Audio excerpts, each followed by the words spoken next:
Emisioni Familja ime mbështetet nga Art Motion, Komodita, Prince Cafe.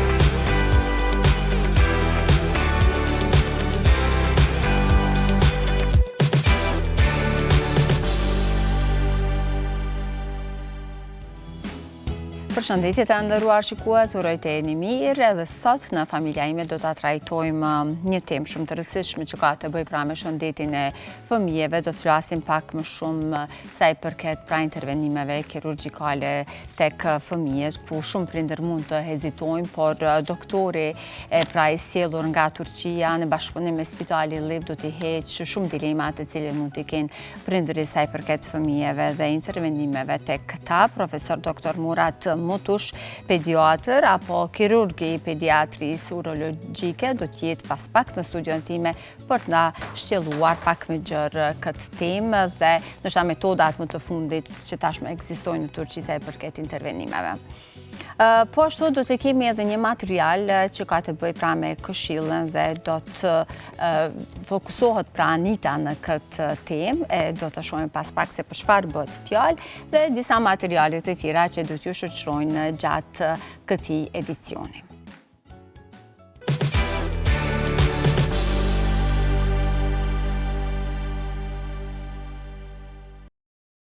Faleminderit edhe juve për ftesën, gjithmonë është kënaqësi të jem pjesë e emisionit ju, ku ju zakonisht doni këshilla adekuate se si njeriu duhet të jo vetëm të shërohet, por të vazhdojë jetën e tij në faza normale. Unë jam Arbanes Maxhuni, fizioterapist me provojë të gjatë pune.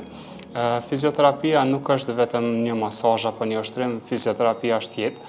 Është ajo e cila gjen gjithmonë ndikim të madh në gjitha sferat e mjekësisë, duke filluar nga ortopedia, pediatria, neurologjia, geriatria, edhe e shumë degë të tjera të mjekësisë. Është ajo e cila e rikthen funksionin e jetës, është ajo e cila e rikthen lëvizjet, është edhe ajo e cila e rikthen buzëqeshjen.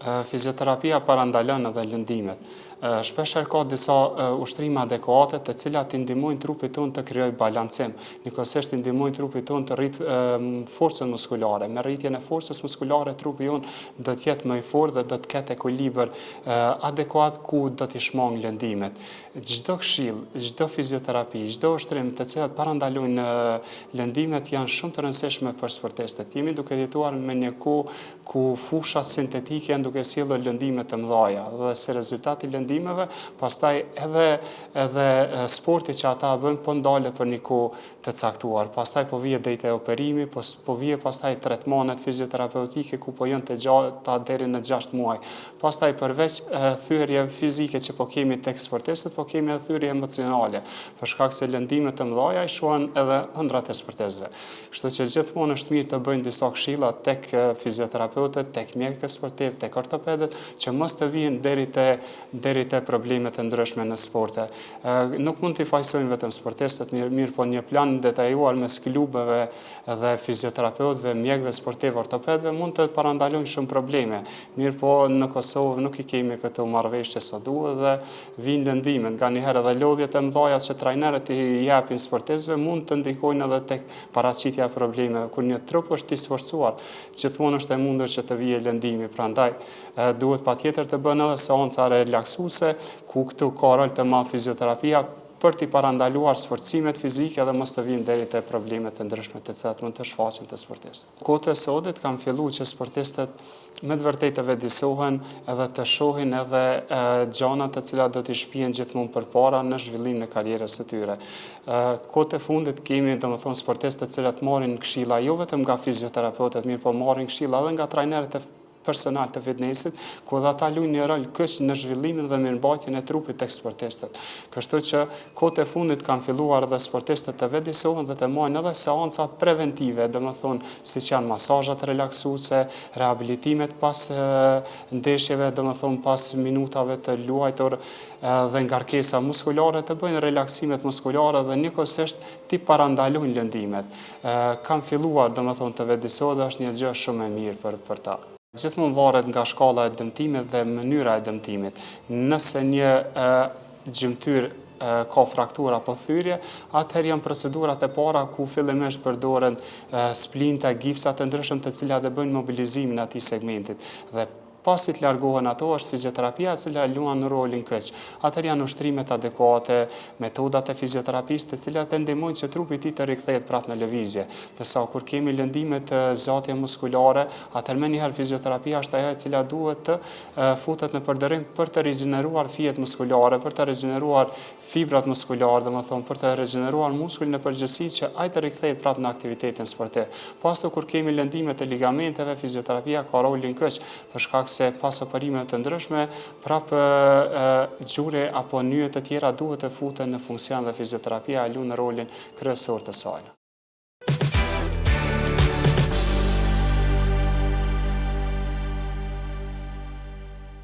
Do të dalmi pak më shumë tek fëmijët, ku do flasim me doktor profesor Murat Matush, pediatri i kirurgjisë pra pediatrike dhe urologjisë, dhe do të flasim pak më shumë në lidhje me shërbimet që ofrohen në Spitalin Illi sa i përket kësaj lëmie. Hoş geldiniz doktor. Hoş bulduk.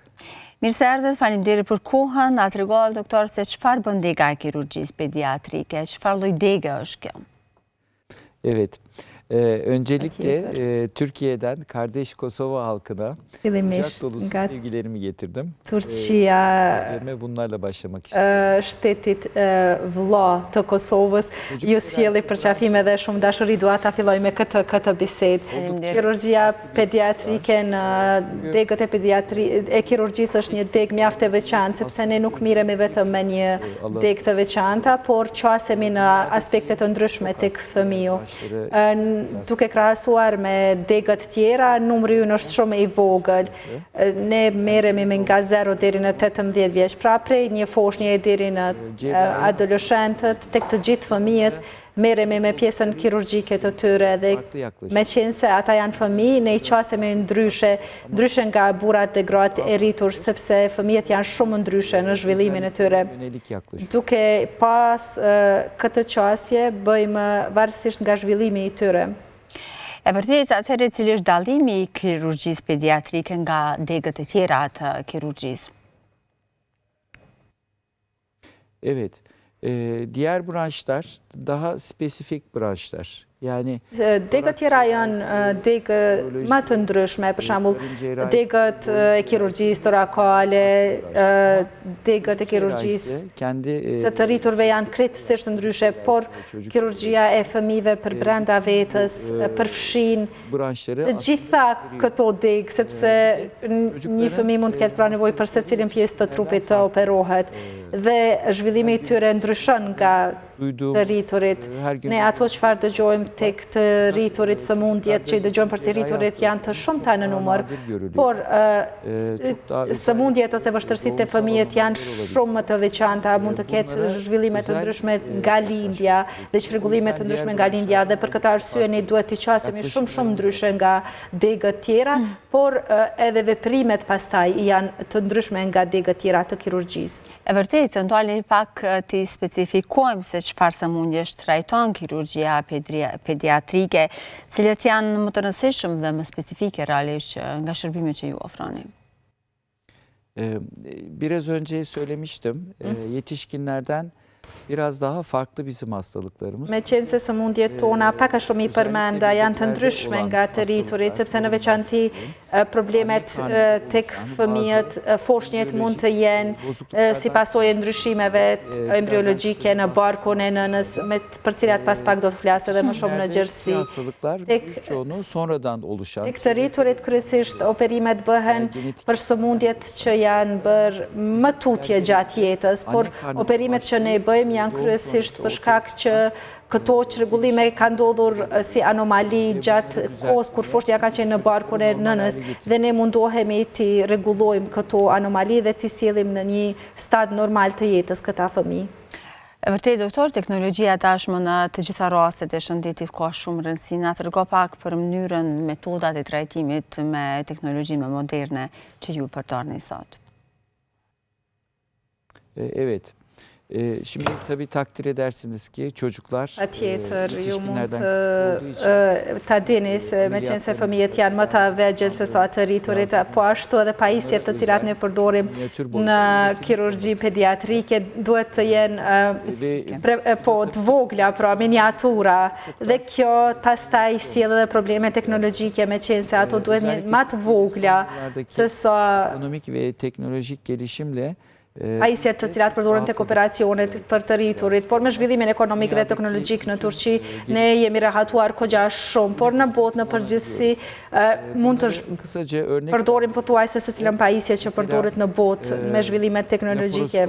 Për shembull, laparoskopia është dega që dihet më së shumti në operimet e mbyllura, pra cihazlarımız 3 milimetre çapında. Dhe 5 ile 10 milimetredir. Këto duhet të bëhen 3 mm, me qenë se të këtë rriturit laparoskopia bëhet me 5 mm, të fëmijët zbret në 3 mm, pastaj përdorim edhe kirurgjin robotike, pastaj të gjitha pajisjet endoskopike, nga si për poshtë nëse mund t'i numroj se cilën, duke filluar nga ezofagu, edhe e cila mund të praktikohet edhe tek fushnja e sapo lindur, të një bebe sapo lindur, kemi pajisjet të tilla. Pa tjetër kemi pajisje endoskopike që janë prodhuar veçanërisht për bebet. Toraks, yani göğüs kafesinin. Pastaj për kafazin e gjoksit, pra kirurgjin torakale, kemi pajisje shumë të veçanta, të cilat po ashtu janë më të vogla, të cilat prodhohen në veçanti për bebin dhe fëmijën, specifikisht që të mund të përshtatin trupit të tyre. Pastaj, ne kur vlerësojmë kanualet urinore, të cilat themi në krahasje me madhësinë e aparaturave të rriturve janë 1/10 për saj përket madhësisë, dhe kjo e vështirëson krijimin e një teknologjie të tillë më minimale, por ne mund të arrijmë pra me këto teknologji të depërtojmë brenda secilit trup me anë të këtyre preparateve në botë, çka do që përdoret si teknologji, të gjitha i kemi po të njëjtat edhe ne në Turqi. Si është gjendja e rikuperimit pas intervenimeve tek fëmijët, doktor? Cila është këshilla që u jepni ju pas një intervenimi kirurgjikal? Çok ilginç. Hepimiz çocukları Shumë interesant, ne mendojmë fëmijët shumë të njohur, të vegjël, nga njëherë friksohemi t'i marrim edhe në preherën tonë, janë shumë të njohur, mund t'i themi ashtu, sepse friksohemi që mund t'i dëmtojmë, por është shumë çuditshëm, fëmijët rikuperohen shumë më shpejt se sa të rriturit, qoftë plaga, qoftë mblidhja e vetës, gjithë proceset zhvillohen shumë më shpejt se sa të rriturit. Çok ağrısız oluyor. Bir de Po ashtu edhe bëhet pa dhimbje, për shembull shërimi i plagëve, mbyllja e plagëve te fëmijët nuk shoqërohet me dhimbje të mëdha. Ndonjëherë tek fëmijë, tek një fëmijë që i ka 10 kg, kemi pasur raste që kemi nxjerrë 1 kg tumor, por e kemi pa që pas 3 ditësh duke ecë në këmbët e veta e kemi dërguar në shtëpi.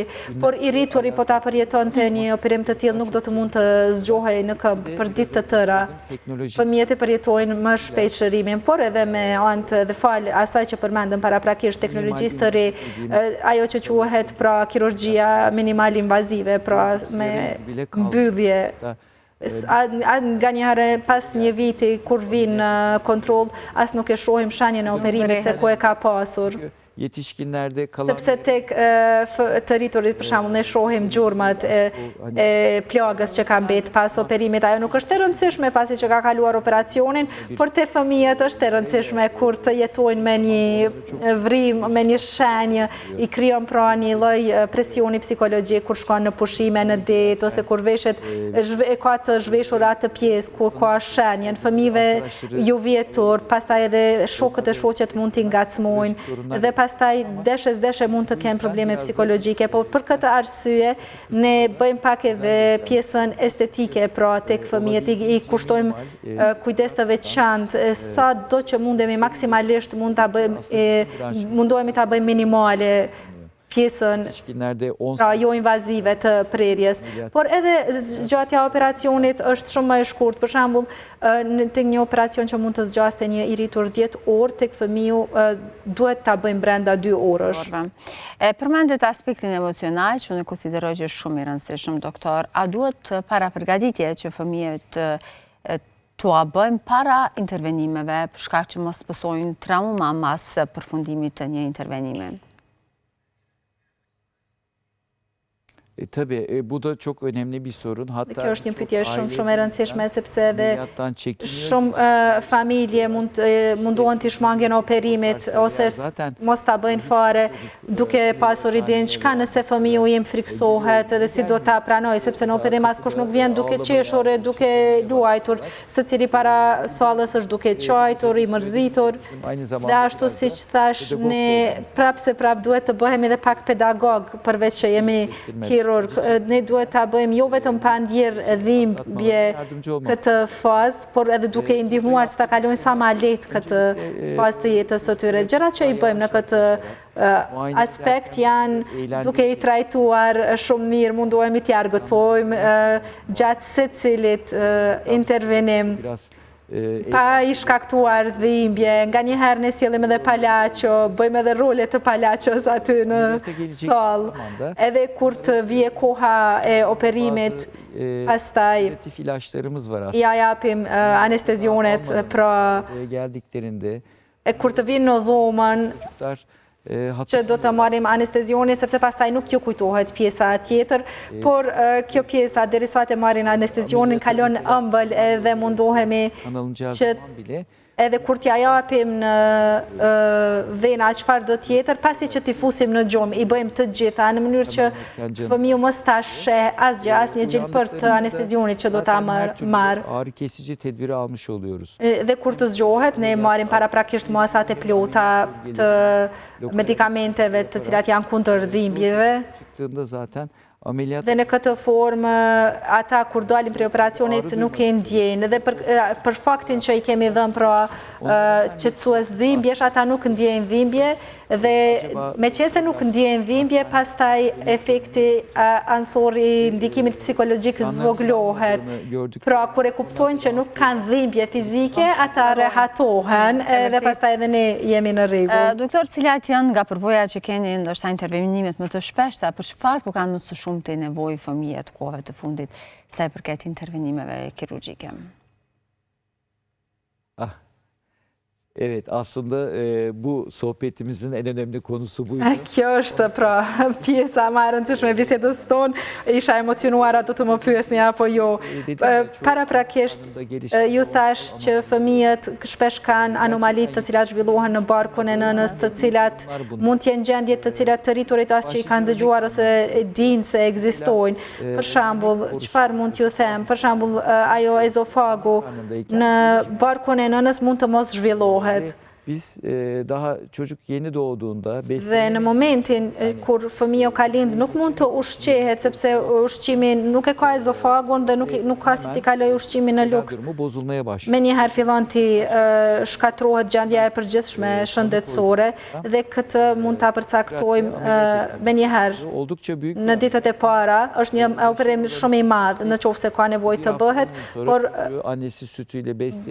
pas 10 ditësh fëmia mund të kthehet të ushqehet me qumshtin e nënës dhe mund të funksionojë mirë. Pra, çfarë ka tjetër? Në barkun e nënës mund të mos edhe funksionojnë mushkrit. Sorunlar yaratabiliyor. Biz bu çocukları dhe mund të shkaktojnë probleme shumë të mëdha, por ne prap hym brenda dhe intervenojmë. Tıkalı olabiliyor. Pastaj mund të ketë bllokime të ndryshme, po edhe këtu janë probleme mjaft të mëdha të cilat ndikojnë pastaj me operim e rikthejmë në funksion të plotë. Një tjetër operacion të cilën e kemi shumë shpesh në Turqi, në pjesën e poshtme të sistemit gastrointestinal, është i mbyllur dhe në këtë formë një njeri nuk mund të jetoj, pra pa pasur të hapura rrugët e jashtëqitjes.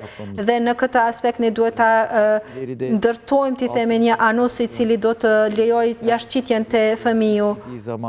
dhe në mënyrë që ai sa herë që ka nevojë të dalë në tualet edhe të ketë jashtëqitjen, të ketë pra një funksion të plot të tretjes, edhe ne I lidhim pastaj edhe fjet nervore të cilat duhet ta dërgojnë mesazhin e plot te fëmiu, edhe këtë mund ta bëjmë plotësisht, pra nga zero. Pastaj në veshk mund të ketë shumë probleme të mëdha te fëmijët. Dhe në fakt sidomos te veshkët kemi ngushtimet mëdha, të cilat I kemi më të shpeshtat. Këtu duke bërë një hapje rreth 2 mm, ne e zgjerojmë me operacion dhe të nesërmën mund ta lirojmë plotësisht pacientin duke ja liruar pra kanalet e veshkëve. Dhe këto janë operacione të cilat na bëjnë shumë të lumtur kur ne shohim rezultatet e mira. Pra bebja I ka pasur këto probleme qysh në barkun e nënës. Por me një ndërhyrje tonën të vogël, fëmiu kthehet në jetë të plotë normale si ju dhe unë. Kudo në veshk, mushkëni, në sistemin gastrointestinal, kudo që ka nevojë. Dhe këto pranë tek fëmijët, këto problemet e mëdha te fëmijët, këto nuk dihen shumë tek të rriturit, meqense shihen vetëm te foshnjët. Dhe edhe degën tonë njerëzit nuk e njohin shumë edhe nuk e vlerësojnë shumë punën tonë të cilën e bëjmë. E vërtet, këtu do edhe të ndalem, është I lehtë identifikimi në barkun e nënës kur një fëmijë ka gjithë këto probleme, për shembull nga veshkët dhe të tjera ato që ju I përmendet, doktor. Tabii. Bugünkü teknolojiyle me teknologjinë që kemi sot ne mund të identifikojmë plotësisht, pra kur mjeku është duke përcjellur shtatzanin që nga muaji 6 me ultrazë, këto çrregullime shumica e prej tyre mund të shihen pra në ultrazë dhe neve na përcjellet pastaj si lajm dhe ne përcjellim gjithkohën dhe jemi në përgatitje për të intervenuar kur ata lindin. Dhe shumicën e foshnjeve lindin me njëherë afër nesh dhe në kohën më të shkurtë të mundshme ne bëjmë intervenimin. Në të kaluarën këto identifikime, diagnostikime kanë qenë shumë të vështira, por meqense përcjellja e shtatzanisë ka avancuar, pothuajse shumicën e tyre mund t'i njohim qysh në momentin kur janë në barkun e nënës. Do vazhdojmë tutje me një material të përgatitur nga Anita për të rikthyer me bisedën në studio.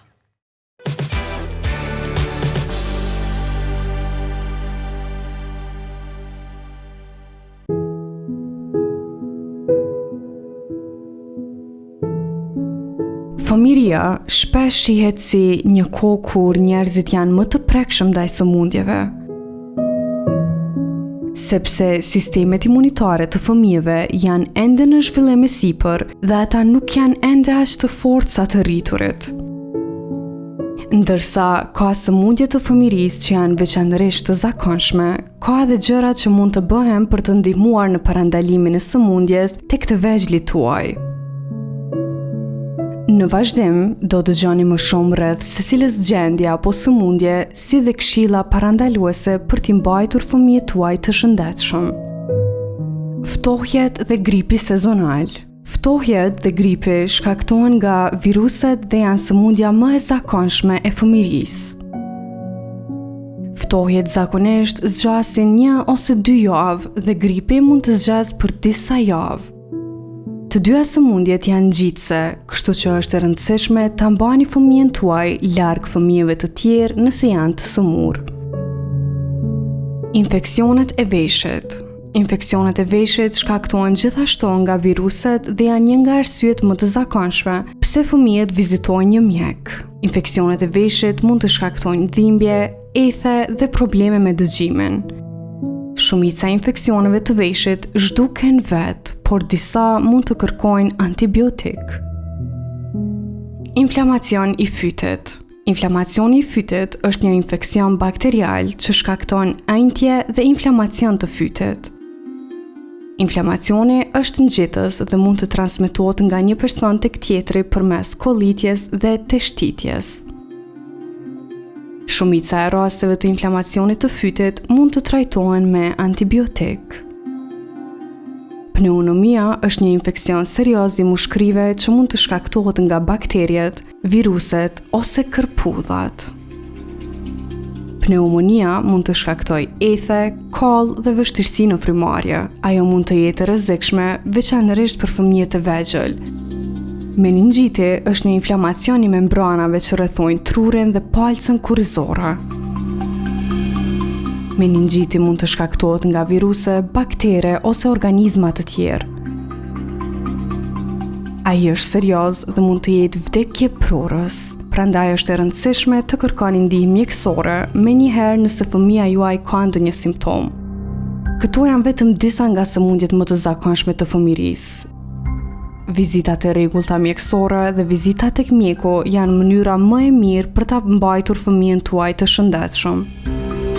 Qoftë në shesh lojrash apo në klasë, fëmia juaj është destinuar të ekspozohet ndaj një virusi në një moment të caktuar. Një nga gjërat më të mira që mund të bëni është ta çoni fëmijën tuaj për vizita të rregullta mjekësore tek mjeku.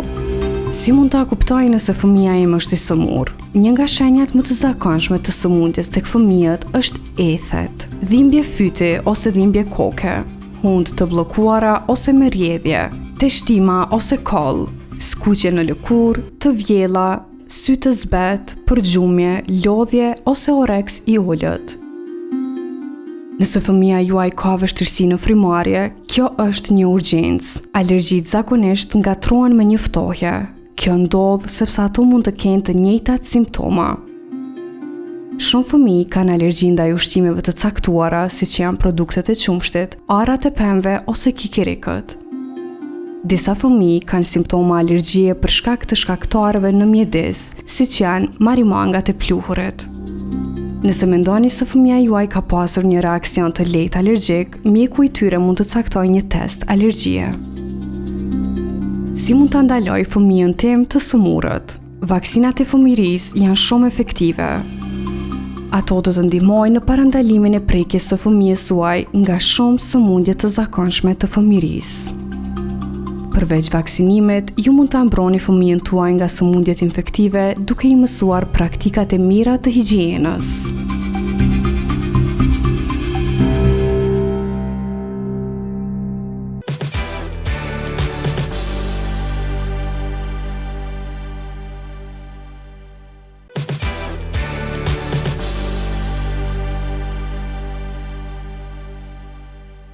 Disa raste, doktor, nuk i identifikojnë fëmijët shumë herët, sa i përket probleme me veshkën, do thot tek më vonë.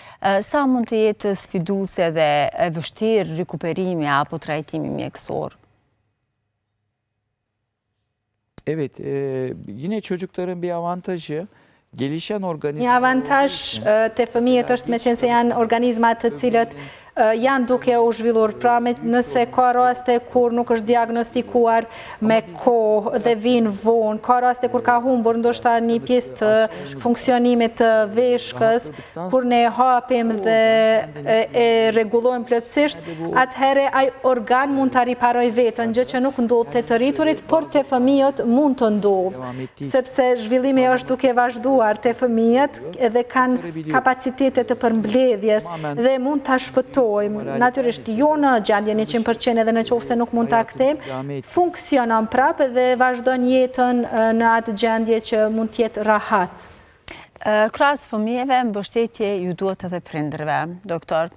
Sa është e rëndësishme kjo, e ofroni këtë shërbim, realisht i përgatesni se edhe pas operacionit gjatë rikuperimit, fëmia se si duhet të sillemi dhe si t'ja bëjmë në aspekt emocional dhe në të gjitha mënyrat. Tabii. Aslında biliyor musunuz bizim mesleğimizin en zor kısmı bu.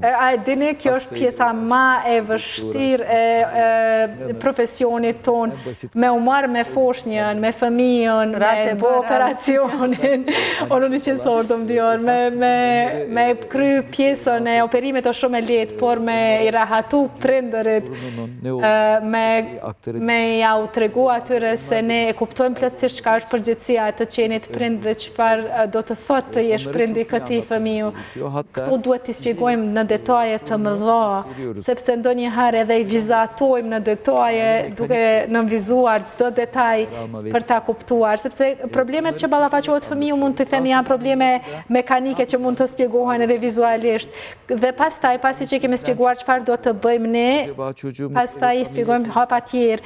Një prej shqetësimeve kryesore është anestezioni dhe gjithmonë na pyesin, a do të zgjohet fëmiu im prej anestezionit, a do të ketë fëmiu im shumë dhimbje, a do të mbetet i palëvizshëm. Ata kanë të drejtë që kanë gjithë këto shqetësime, por edhe ne themi lirisht duhet të bëhemi psikologë dhe atyre të informojmë të gjithë secilin prind mjaftueshëm. Kur ti kemi informuar mjaftueshëm secilin prind, atëherë prindërit binden dhe rahatohen.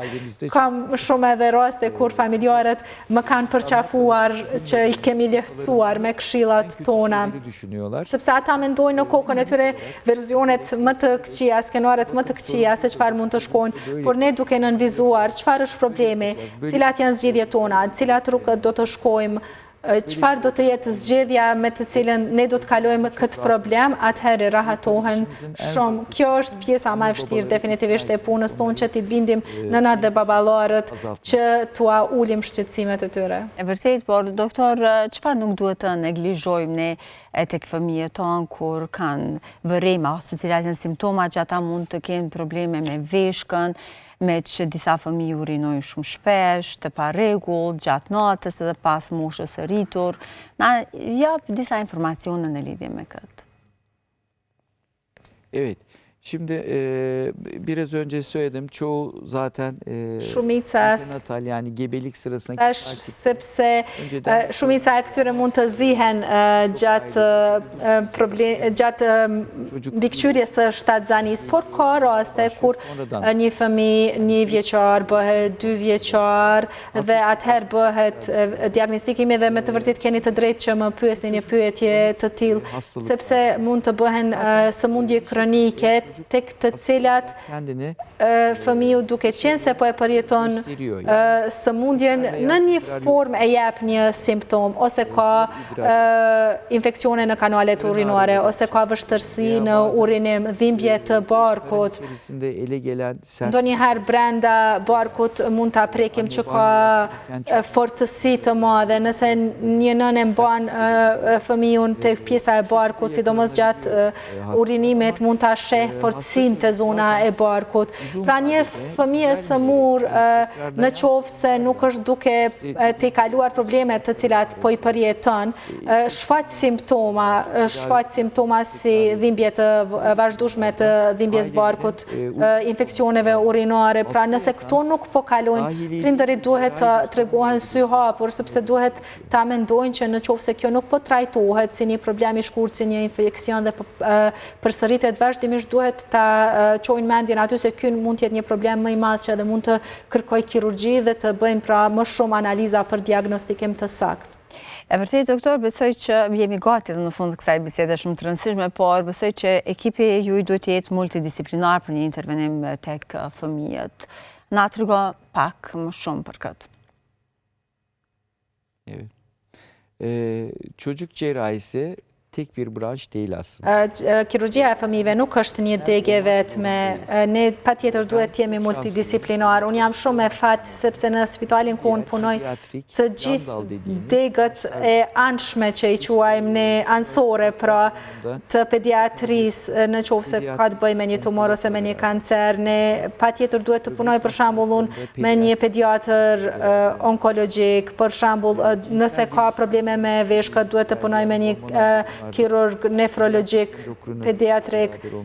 Pra të gjithë, varësisht nëse ka probleme në zemër me një kirurg, pediatrik, kardiolog, degët anësore, pra, sepse ato kanë ekspertizën e duhur dhe të gjithë këto janë të pranishme në spitalin ku unë punoj dhe për këtë arsye bëj punën me një relaks të plot, me qenë se duke rregulluar këto probleme nuk mbaron puna, këto duhet të përcillen për një kohë të gjatë shërimi dhe kjo bëhet pra me këto degët anësore dhe për këtë arsye ne patjetër duhet të qasemi në mënyrë multidisiplinare.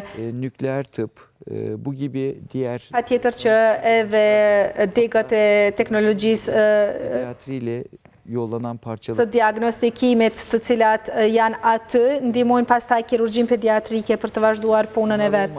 Ben zaten işimi Pa qenë këto, unë nuk mund ta bëja punën time në mënyrë të qetë. E vërtet, doktor, nga puna e përditshme që keni me fëmijët, a është rritur numri atyre që lindin me anomali?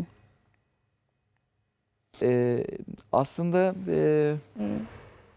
bu konuda çok net istatistiksel veri verebilirim. Te mund të jap statistika të sakta, por në botë ka një zhvillim shumë të madh teknologjik sepse vlera njerëzore është rritur shumë, 30-40 vite më përpara. Shumica e të sëmurve as nuk e kanë ditur se çfarë sëmundje e kanë. Tanı konulamazdı.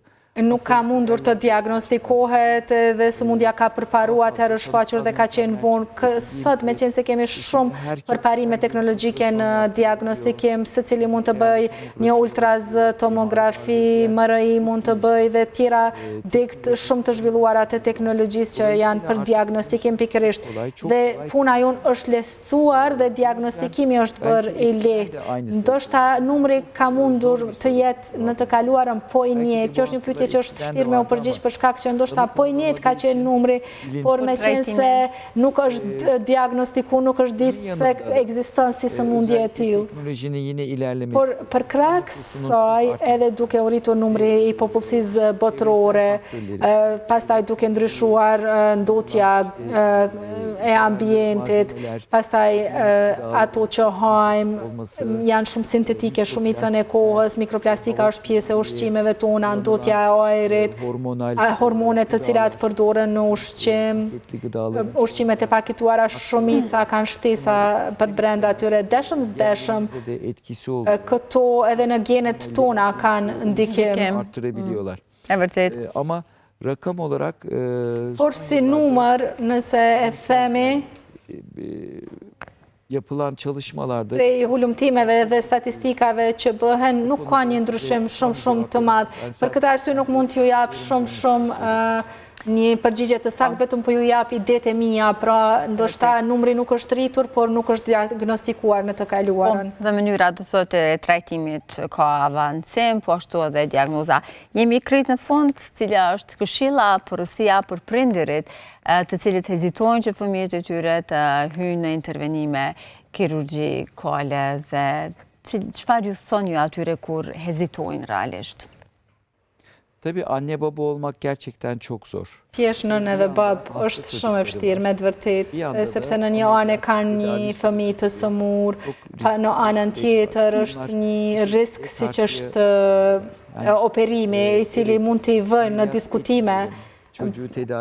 Nëse nuk duhet ta bëjnë operacionin, por ku do ta çojë kjo sëmundjen e fëmijës? A mund t'i bëhet më e keqja e fëmijët? Ai mesazh që do t'ja japja fëmijëve është që teknologjia, familjeve të fëmijëve është që teknologjia ka përparuar shumë ato që i kemi dëgjuar në të kaluarën, që kanë qenë skenuare të frikshme ose informacione të frikshme se çfarë ndodh në operacione të fëmijëve. Me teknologjitë sot po thuaj se jemi shumë afër që rreth 100% pra të arrijmë që fëmijët të cilët i trajtojmë t'i kthejmë në shëndetjen e tyre të plotë. Kanë të drejtë, por këtë risk duhet ta marrin përsipër për të mirën e fëmijët të tyre. Dhe këto informacione nuk duhet t'i marrin nga ana është djathtas, majtas, nga koqishit e tyre, por nga eksperti. Për shembull, unë po flas për degën time, pa le të vinë të flasin me mua për degën time. Në këtë aspekt ata do arrin tek informacione shumë më të sakta, por jo nëse i marrin këto nga koqishit e tyre ose nga një doktori i cili është i degës tjetër që nuk i përket degës, që mund t'i udhëzoj gabimisht edhe t'i friksoj prindërit. Tekrarlayan hastalıkları varsa, nëse kanë sëmundje që po përsëriten dhe nuk po trajtohen, ju lutem mos ngurani. Ne mjekët jemi shokët e tyre, ata fëmijë janë edhe fëmijët tonë, nuk mos ju vije keq për ne. Të paktën edhe në qoftë se nuk i operojnë, le ta bëjnë një bisedë me neve se çfarë mund të bëjmë, cilat janë zgjedhjet e duhura, le t'ja shpjegojmë atyre. Edhe ata le t'i vënë në peshore rreziqet dhe le të mundohen për më të mirën e shëndetit të fëmijës. E vërtet, faleminderit që ishe sot me ne dhe uroj që të gjithë prindërve tashmë e kanë hequr një barë apo një dilemë nëse duhet apo jo të intervenohet tek fëmiu nëse është duke u përballur me ndonjë sëmundje. Uroj të takohemi sërish. Faleminderit shumë. Evet, beni bu Kardeş Kosova'da ve televizyon programında ağırladığınız için ben de çok teşekkür ediyorum. Dhe falenderoj dhe ju falenderoj që më mikpritët në një shtet miqësor të Turqisë dhe që më pritët këto. Faleminderit për çdo gjë. Jeni të mirëseardhur çdo herë. Faleminderit edhe nga ju. Të nderuar shikues, unë juftoj të qëndroni me tutje me Klan Kosova, me familja ime do të takohemi në edicionet e radhës.